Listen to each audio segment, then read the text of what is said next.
본문의 말씀 디모데후서 1장 5절 말씀 1장 5절인데 1절부터 다 읽어주셨네요. 1장 5절 말씀 중심에서 믿음의 유산이라는 제목으로 함께 말씀을 통해 은혜 나누기를 원합니다. 지난주에는 다니엘의 감사에 대해서 우리가 함께 살펴보았습니다. 사자굴 속에 집어넣는다. 이미 어명이 선포되었고 의인이 찍힌 줄 알면서도 어쩌면은 다니엘은 여전히 전해오던 그대로 예루살렘을 향하여 하나님께 기도하며 감사했더라.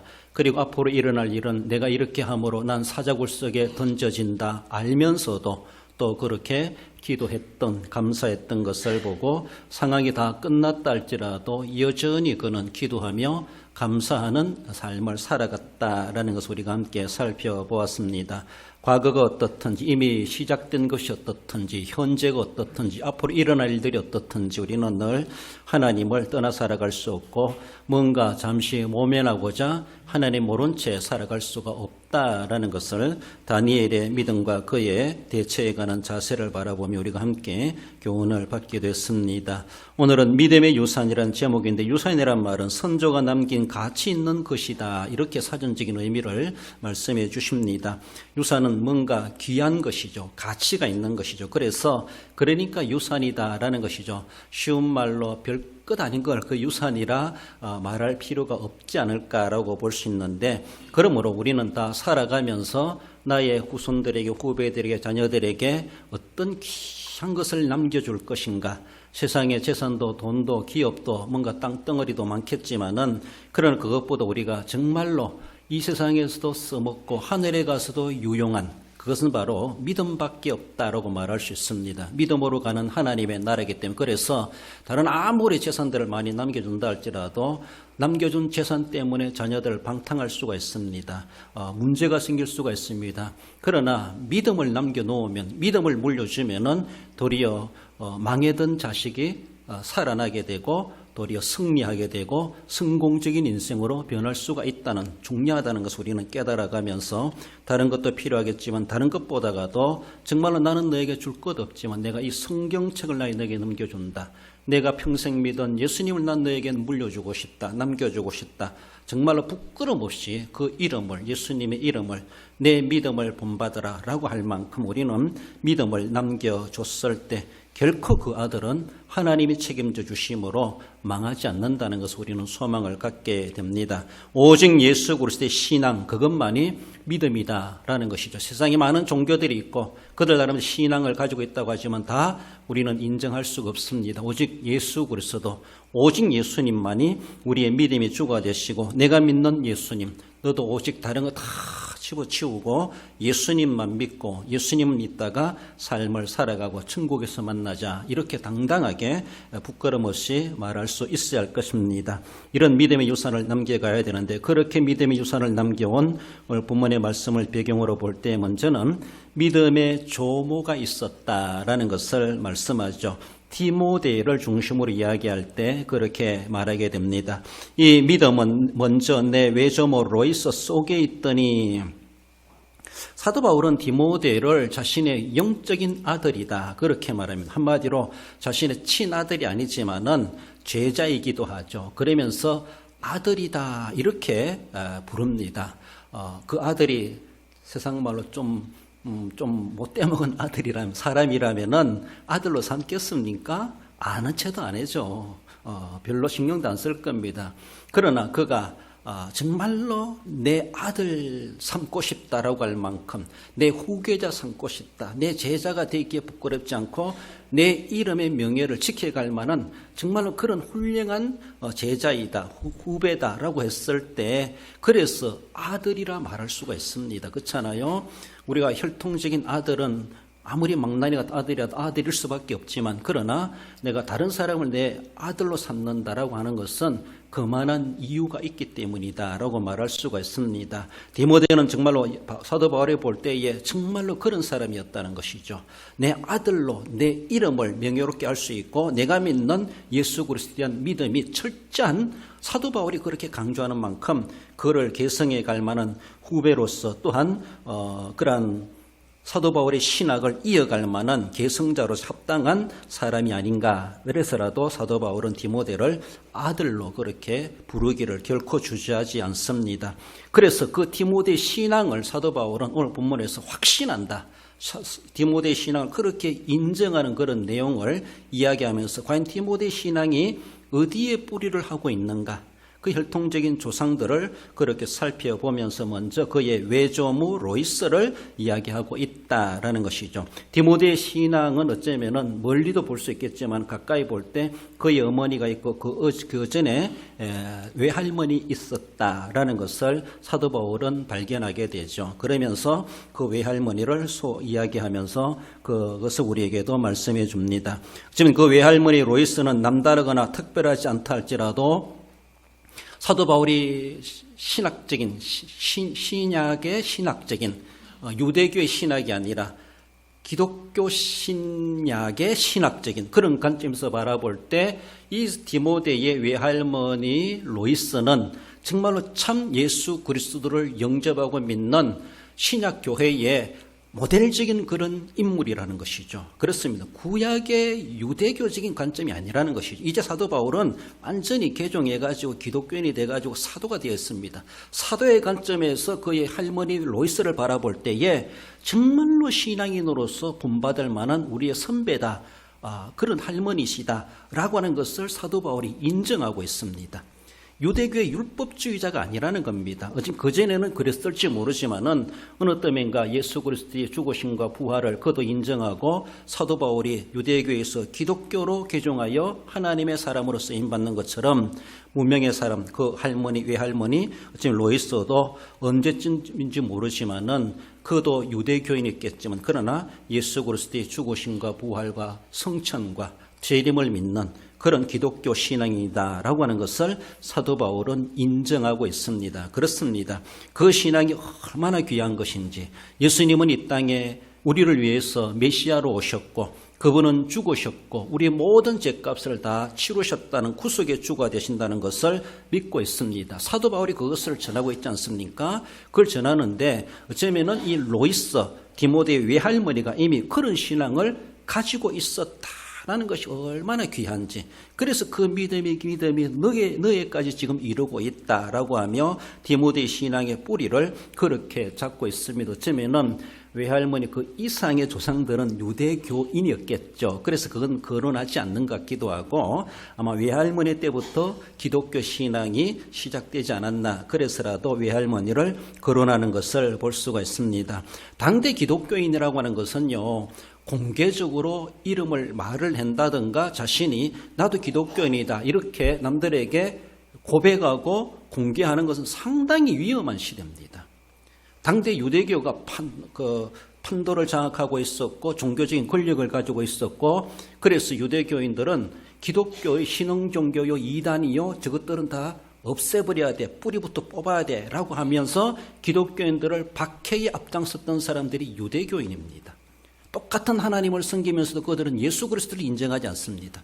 그러나 기독교인들은 구약의 하나님을 믿으면서도 그 하나님께서 약속하신 메시아 예수님을 보내셨는데 그분이 바로 메시아다. 그리스도이시다. 구약의 모든 언약을 이루실 메시아 바로 그분이 메시아이시다. 예수는 그리스도이시다. 예수는 죽으셨다가 부활하셨다. 이것이 초대교회 사도들의 주된 메시지. 예수님은 죽으셨다가 부활하셨다. 예수님은 그리스도이시다. 이것은 이미 구약이 다 완성됐다는 겁니다. 이것이 바로 사도들의 복음의 설교의 요약입니다. 두 가지 크던 뼈대입니다.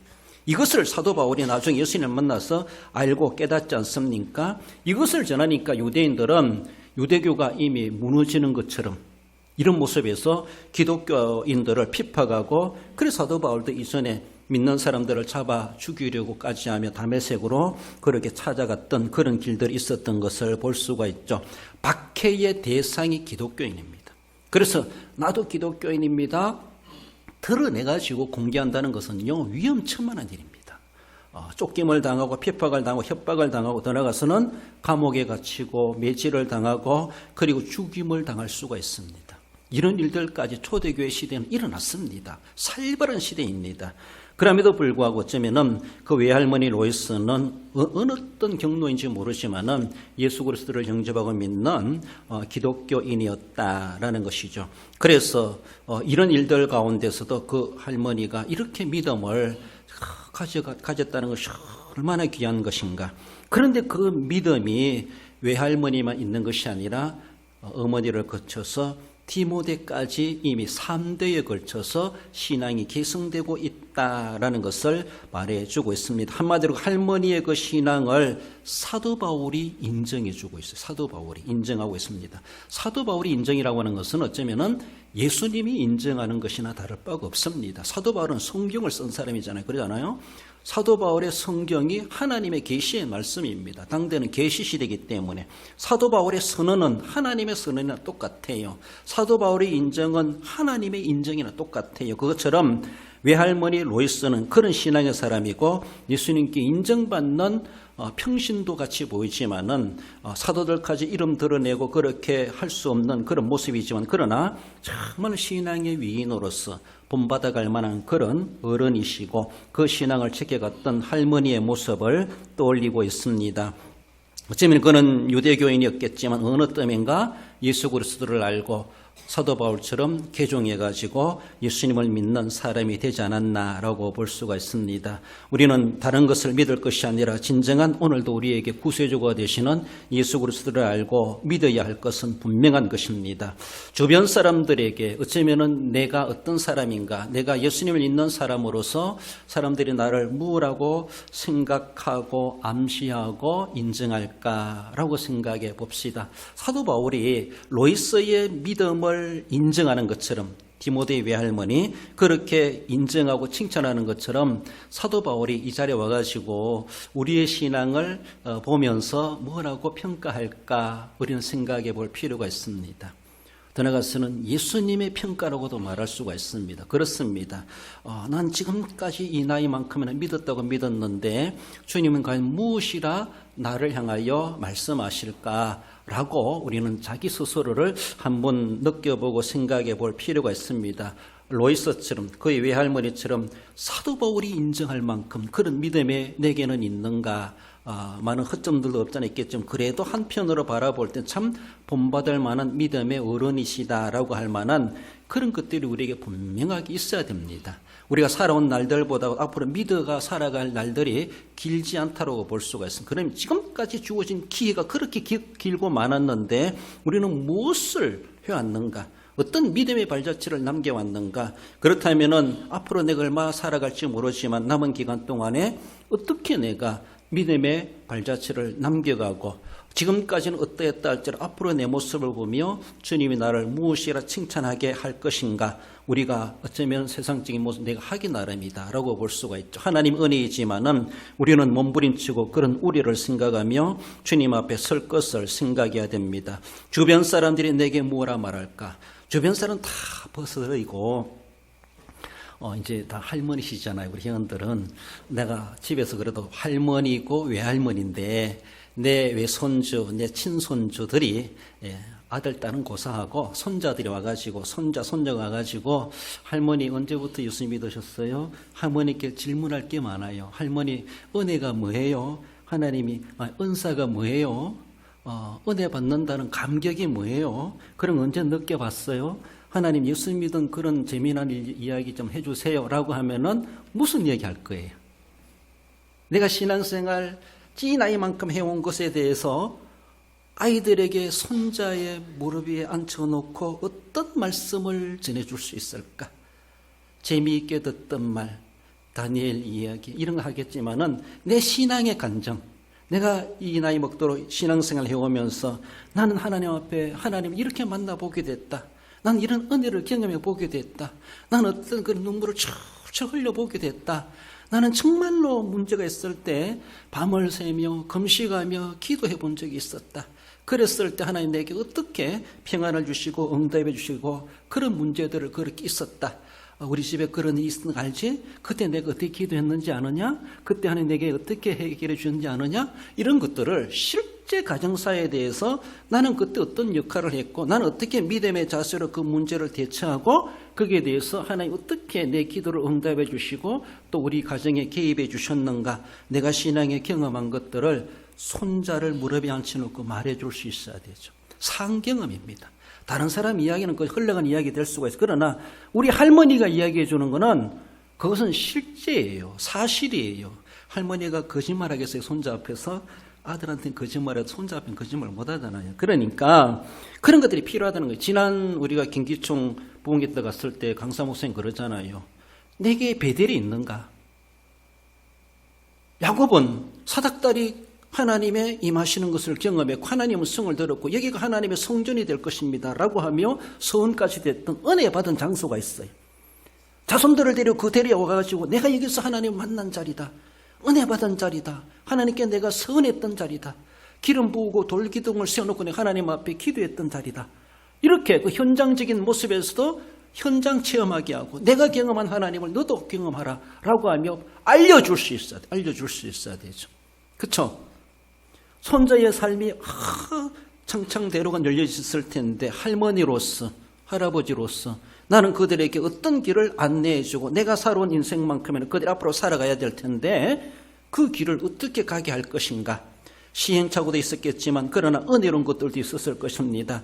잘못된 건 잘못된 대로, 잘한 건 잘한 대로 그들에게 조부모로서의 손자들을 귀하게 여기는 만큼 무엇을 내가 이야기해주고 보여주고 그들로 하여금 체험하도록 해줄 것인가. 너무나 귀하다는 것이죠. 수요일날도 말씀드렸지만은 저는 할머니의 영향을 많이 받았어요. 우리 가정이 할머니 때부터 기독교 신앙이 됐습니다. 그래서 몇 대인지 그런 거 보다가도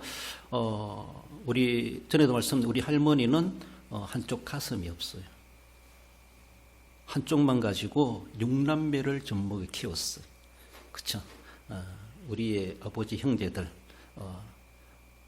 아마 제가 알기로는 결혼하기 전에 화상을 입어가지고 이 얼굴 여기서부터 한쪽 가슴 어떻게 됐는지 모르지만 아무튼 저는 중학교 때까지 할머니와 같이 잤어요. 할머니 한쪽 젖을 만지면서 그걸 잡고 한쪽은 딱딱해요.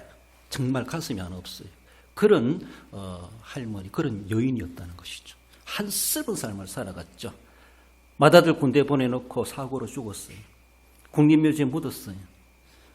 그런 인생을 삶을 살아가면서 의지할 분은 하나님밖에 없지 않았겠는가. 정말 그런 생각이 들어요. 한스러운 삶을 살아갔던 할머니, 제가 군에 있을 때 돌아가셨는데 82세로. 그래서 저는 할머니하고 유독한 남다른 관계를 가졌어요.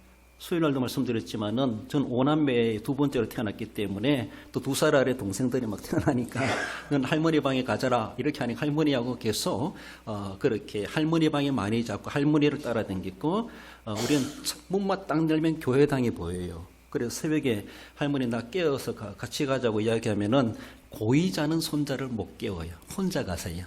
그래서 저는 늦게 일어나고 할머니가 없어. 문 열어보면 예배당 불 켜놓고 이미 예배 드리는 것 같아.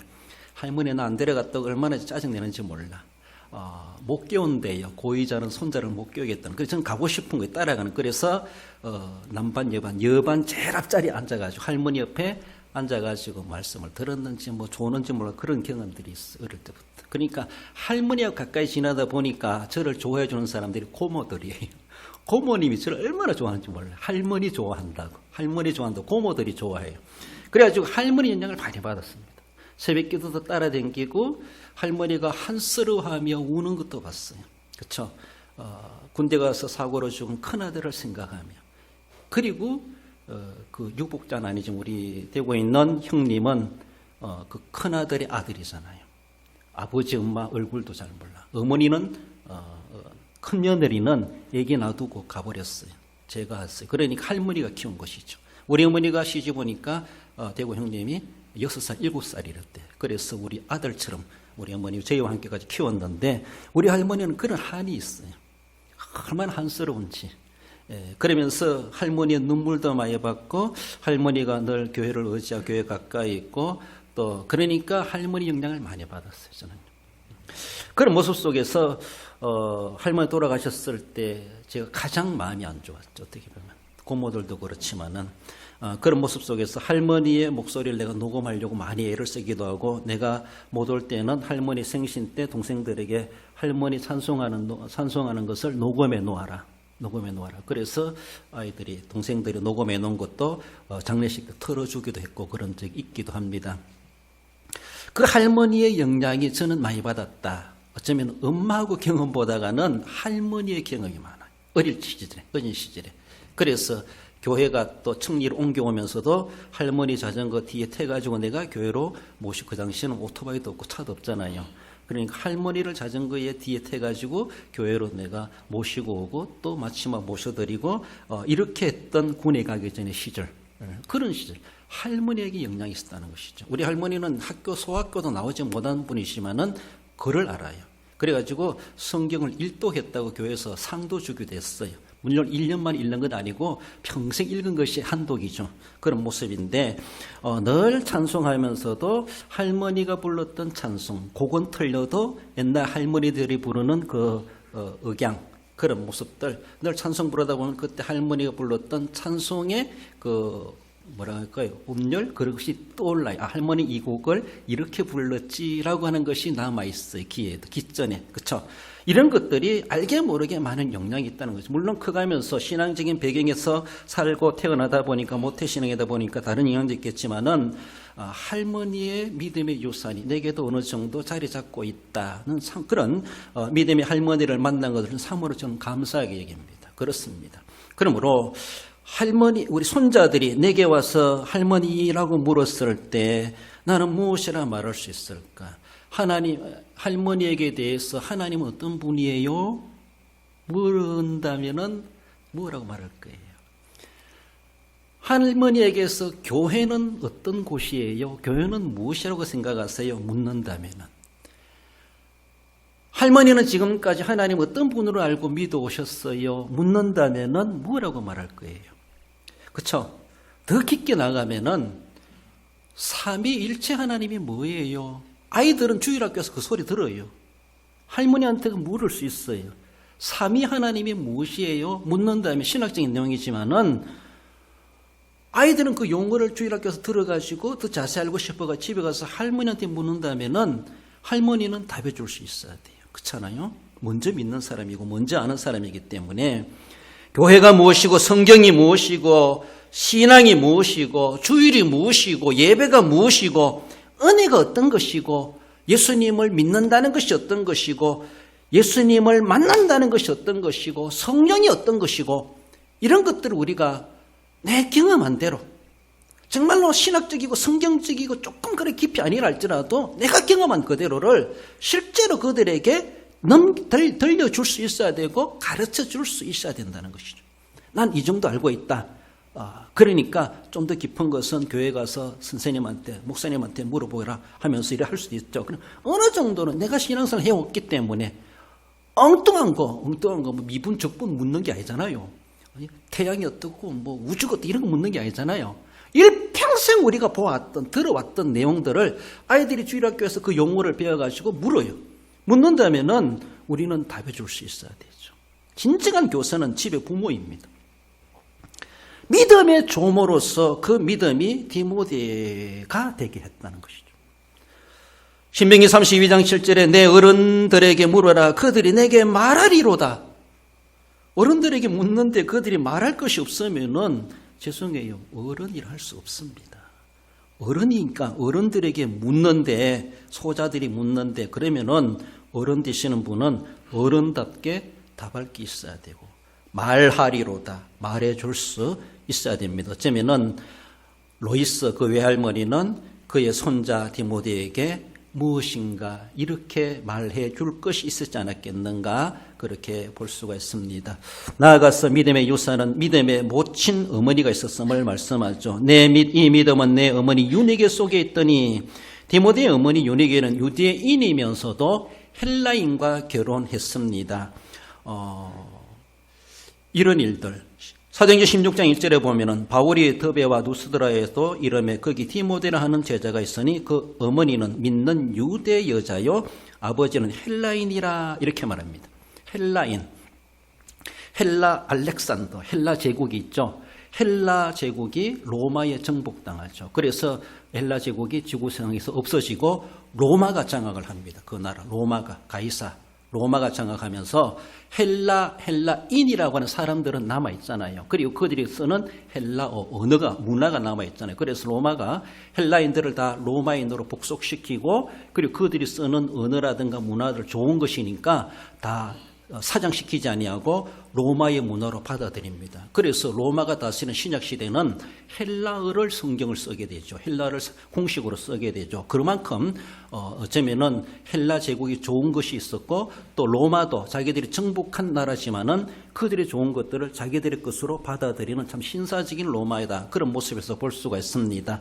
그런데 이 디모데의 아버지는 헬라인이다 이렇게 소개합니다. 어머니는 유대인인데 그럼 유대인이 헬라인과 결혼 사실은 못하게 돼 있어요. 진짜 유대인이라면은 이방인과 결혼 못하게 되는 것이 안 하게 되는 것이 율법적입니다. 그런데 어머니가 믿는 유대인이면서도 헬라인과 결혼했겠는가 여기에 대한 어떤 내막이 있는지 자세히 알 수 없지만은 신학자는 그렇게 말합니다. 그가 정통적인 쉬운 말로 골통 유대인이라면은 계속 유대인으로 남아있으면은 헬라인과 결혼할 수 없었지만은 결혼하기 전에 이미 그는 기독교인이 된 것이 아닌가 이렇게 봅니다. 기독교인. 그래서 기독교인은 불신자 결혼해야 된다 그런 것이 아니고 이방인들이라 할지라도 그들을 전도의 대상으로 삼고 그래서 유대인들 율법적인 그런 모습의 틀을 조금 벗어나게 되죠. 거기에 얽매이지 아니하고 조금 개방적이 되죠. 그러다 보니까 기독교인이 된 이후에 헬라 남자와 결혼한 것이 아닐까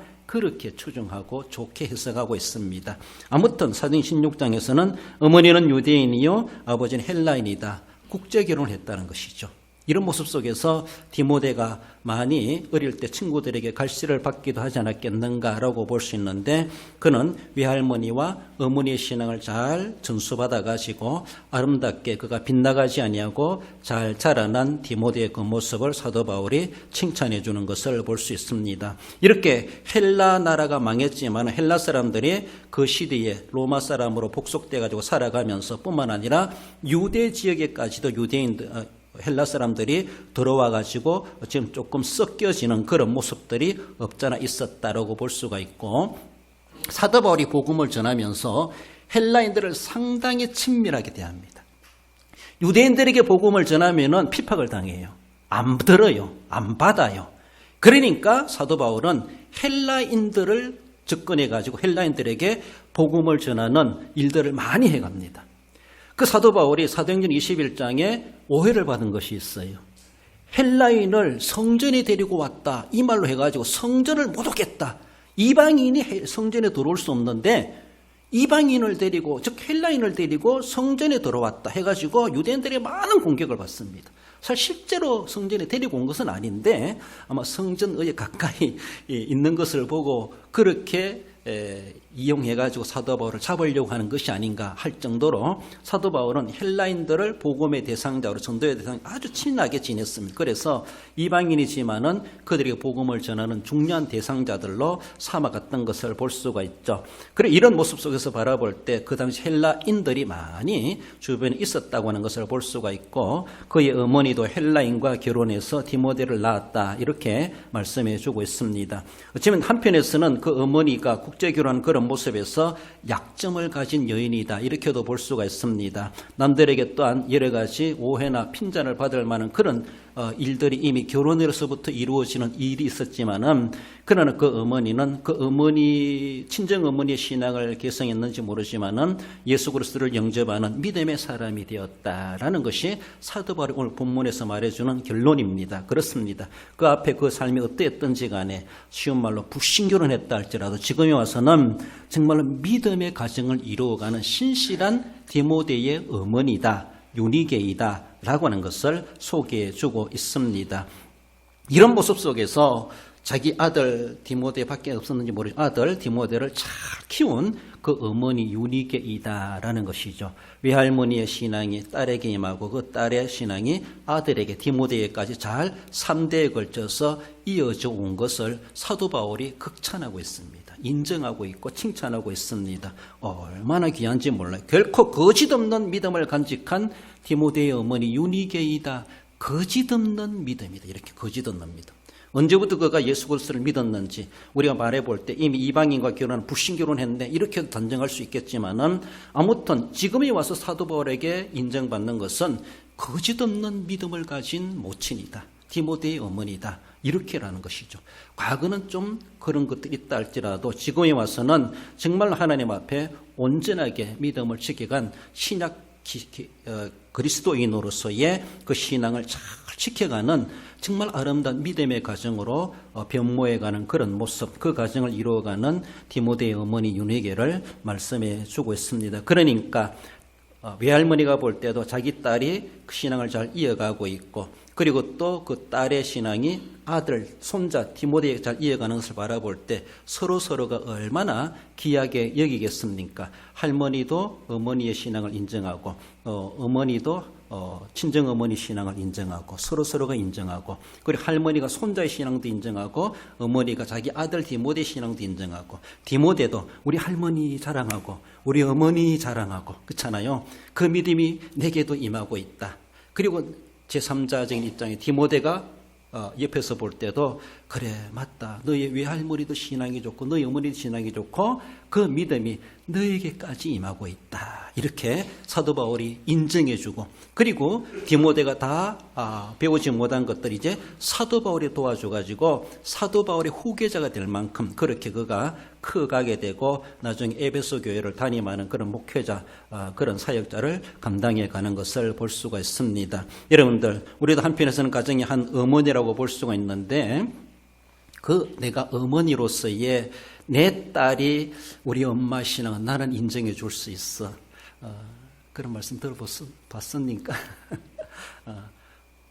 난 엄마로서 내 딸은 내가 정말 인정할 수가 있다. 어디 내놔도 이런 신부감이 없다. 이런 믿음의 사람이 없다. 라고 말할 수 있습니까? 엄마는 딸을 자랑하고 딸은 엄마를 자랑할 수 있습니까? 우리 어머니 그 신앙 정말로 본받아. 나 그 신앙을 나는 제가 본받았습니다. 딸이 그렇게 말할 수 있습니까? 아니 아들이라도 드나간 손자까지 이어지고 있습니다. 그리고 그 손자와 그 딸이 딸이 나를 어머니라고 하면서 진짜 신앙의 어머니다. 정말 육신적인 어머니뿐만 아니라 내 신앙의 멘토다. 정말 난 어머니의 신앙이 울타리 가운데 내가 이렇게 잘 컸다. 스스로가 어머니의 키워주신 것에 대해서 진자리 마른자리 육신적인 것뿐만 아니라 영적인 모습에서도 우리 어머니의 눈물로 우리 어머님의 기도로 우리 어머님의 새벽 기도로 우리 어머님의 신앙의 그 흔적으로 내가 이렇게 영양분을 공급받고 이 정도라도 내가 되었다라고 자부심을 가질 만큼 자기가 잘난 거 자랑한 것이 아니라 내가 나된 것은 하나님의 은혜이지만은 우리 어머님의 은혜도 있다라고 자신 있게 내 딸이 그렇게 말할 수 있는가? 내가 시어머니다. 시어머니로서 내 며느리가 나의 인생을 보면서 우리 시어머니 시자는 다 싫지만 그래도 우리 시어머니라고 하며 정말로 좋다. 정말로 본받을 만하다. 인간적으로도 그러겠지만은 신앙적인 모습이에요. 여러분들 신앙적인 모습에서 좋으면요 세상 나가서도 인사 듣습니다. 교회에서는 잘하는데 밖에 가서는 엉망이다. 이건 아니에요. 정말로 신앙이 좋은 사람은 밖에 나가서 잘하니까 신앙이 좋다 말하는 거예요. 교회 안에서 말하기보다. 그러니까 딸이 자랑하든 며느리가 자랑하든 또 친정어머니가 딸을 자랑하든 시어머니가 며느리를 자랑하든 서로의 그런 관계. 이것이 바로 내가 남겨야 될 믿음의 유산이라는 것이죠. 우리의 딸들이 우리의 며느리가 내게 그 신앙을 이어받기에 부끄럽지 않도록 나는 우리 어머니처럼 안 믿을래 이런 것이 아니라는 것이죠. 어머니가 믿는 하나님 내가 믿겠습니다. 읽어봅시다. 나오미와 룻의 관계 속에서 룻기 1장 16절 17절 룻이 이르되 내게 돌아가라 강건하지 마옵소서 어머니께서 가시는 곳에 가고 머무시는 곳에서 나도 머물겠나이다. 어머니의 백성이 나의 백성이 되고 어머니의 하나님이 나의 하나님이 되시리니 어머니께서 죽으시는 곳에서 나도 죽어 거기 묻힐 것이라. 만일 내가 죽는 일 외에 어머니를 떠나면 여호와께서 내게 벌을 내리시고 더 내리시기를 원하나이다 하는지라. 그렇습니다.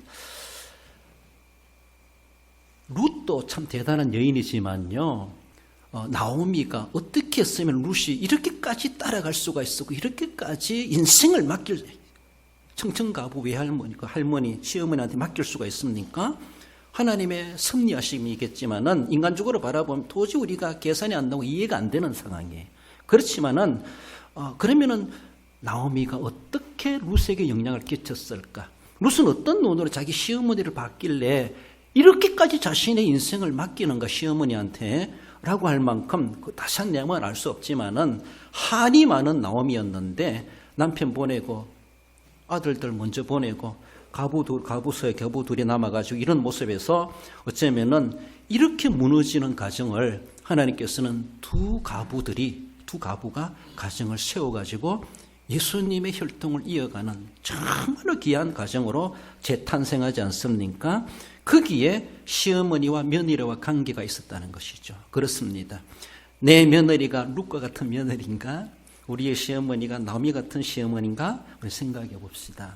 예, 이런 관계를 우리는 만들어가야 되고 그렇게 되었을 때 제2의 예수 그리스도의 혈통을 이어갈 만한 그런 가문으로 하나님이 쓰시겠다라는 것입니다. 그러므로 내가 말하는 것, 행동하는 그 모든 것들은 내 딸이 보고 있고 듣고 있고 내 며느리가 보고 듣고 있다라는 것을 생각해 볼 때 정말 우리 어머니 같은 분이 없으시다.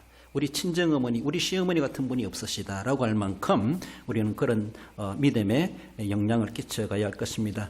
마지막으로 믿음의 유산은 믿음의 후손이 있다고 하는 것을 말씀합니다. 이는 내 속에 거짓이 없는 믿음이 있음을 생각함이라 내 속에도 있는 줄을 확신하노라. 자녀손은 자신의 얼굴이다 이렇게 말합니다. 요 가까이도 나가 보니까 누구 집에 누구의 아들, 누구의 손자, 뭐가 되었다, 플랜카드 쭉 쌓아놓고, 그쵸.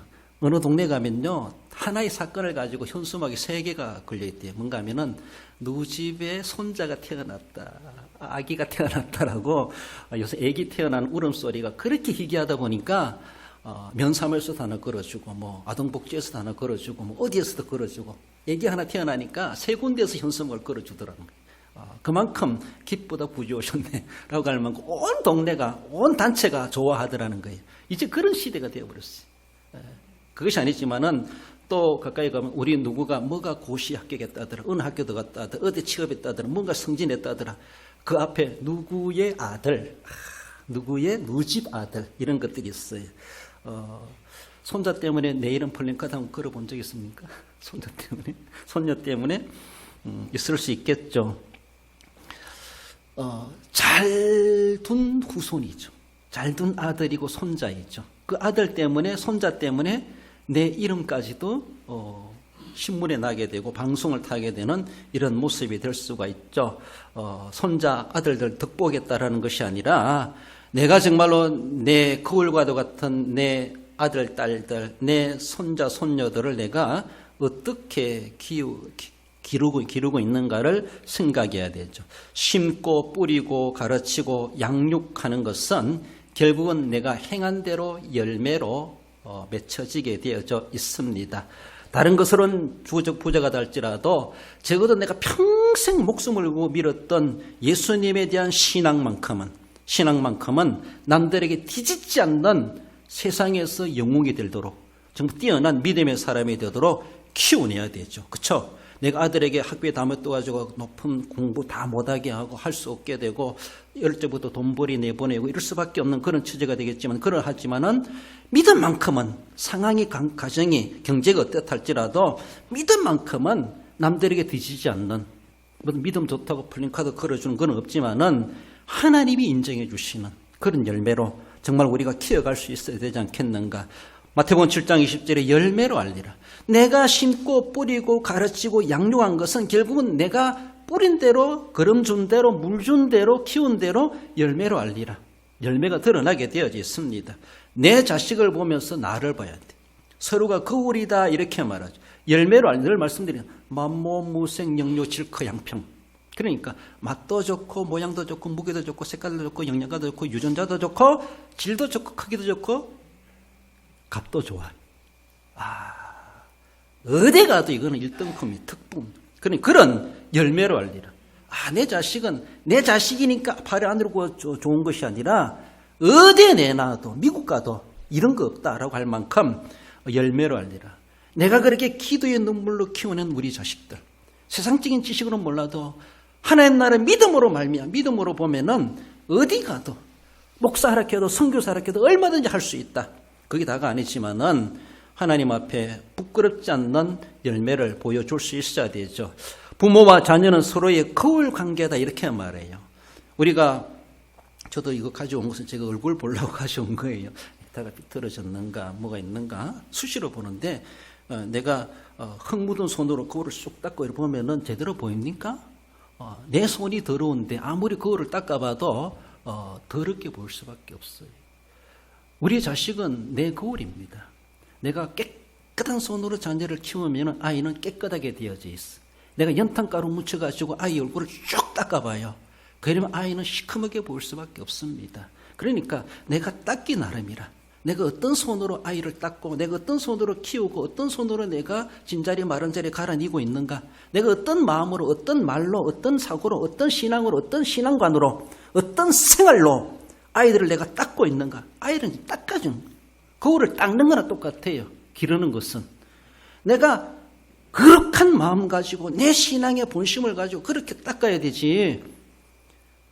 흙 묻은 손으로 꾸중 물는 손을 가지고 아무리 닦아본들 닦으면 닦을수록 더 지저분해지고 더 더러워지고 말라지면 도리어 얼보이는 그런 거울이 될 수밖에 없습니다. 그러니까 나 때문에 자식까지도 고통스럽게 만들 수 있다라는 것이죠. 그러므로 자식은 부모를 보면서 자기의 얼굴을 보게 되고 부모는 자식을 보면서 내 얼굴을 보는 거예요. 그러니까 자식 보면서 나는 부족해도 자식 잘 키워놓으면요. 참 자식 잘 키워놨습니다. 나 한 거 없어도 칭찬받습니다. 난 아무리 멋지게 살았어도 자식이 엉망이면은 사람들이 뒤에서 욕합니다. 그러니까 자식의 믿음이 내 믿음이라, 내 믿음이 자식의 믿음이라 서로가 연결되어 있다라고 생각하면서 과연 내게는 어떤 믿음의 후손이 있는가? 좋은 내가 믿음의 선조 부모가 되어 있다라면은 그 나물의 그 밥이라고 후손이 나오게 되어져 있습니다. 오늘 본문에서는 그 할머니, 그 어머니, 그 아들이 나왔어요. 그렇습니다. 그렇지 않습니까? 그 할머니니까 그 어머니가 있었고 그 아들 디모데가 낳았다라는 것이죠. 그래서 오늘 본문에 확신하노라. 디모데의 신앙에 대해서 바울은 이렇게 완전히 신뢰하고 있습니다. 디모데후서 1장 2절에 보면 우리 한번 읽어봅시다. 사랑하는 아들 디모데에게 편지하노니 하나님 아버지와 그리스도 예수 우리 주께로부터 은혜와 긍휼과 평강이 내게 있을지어다. 그렇습니다. 남의 아들을 두고 자기 아들이래. 얼마나 탐스러운 사도 바울이 사랑하는 아들 디모데. 어쩌면은 얼마나 탐스러우면은 디모데가 그렇게 귀하게 보였으면은 내 아들이다라고 자랑할 만한 사도 바울의 편지를 쓰면서 이렇게 할 만큼 얼마나 귀한지. 그러니까 디모데가 정말 사도 바울의 후계자가 되기에 부끄럽지 않는 믿음의 사람으로 믿음의 후손으로 컸다. 그 뿌리를 찾아가 본들 외할머니가 있었고 어머니가 있었고 디모데가 있었고 또 디모데를 통해서 에베소 교회와 오늘의 우리가 이어져 가고 있다라고 생각했을 때 얼마나 귀한지 몰라요. 친아들도 귀하고 내게 그런 영적인 아들이 있는가. 우리는 그렇게 양육해 내야 될 믿음의 유산을 남긴다면 분명히 내 믿음의 유산을 통해서 그들이 그러한 인물이 되게 되어져 있다라는 것을 소망을 하며 하나님 내가 남은 생에 이제 정말로 믿음의 유산을 남겨서 디모데와 같은 믿음의 하나님의 사람을 키워내게 해 주옵소서. 이러한 헌신이 되어야 할 것입니다. 결론적으로 읽어봅시다. 디모데에게 신실한 믿음의 외조모와 어머니가 있었음을 같이 한평생 살면서 무엇보다 믿음 생활의 본이 되어 세상에서와 하늘에서도 인정받는 생활로 자녀손들에게 믿음의 유산을 남기는 성도가 됩니다. 그렇습니다. 다른 거 남기려 하지 마시고 믿음을 유산으로 부끄럽지 않게 남겨가셔서 믿음으로 우리 자녀들이 우리 후손들이 잘 되게 하시는 그런 영향력을 끼쳐가시는 우리 모든 여전대원 여러분, 우리 성도 여러분들 되시기를 주님의 이름으로 축원드립니다.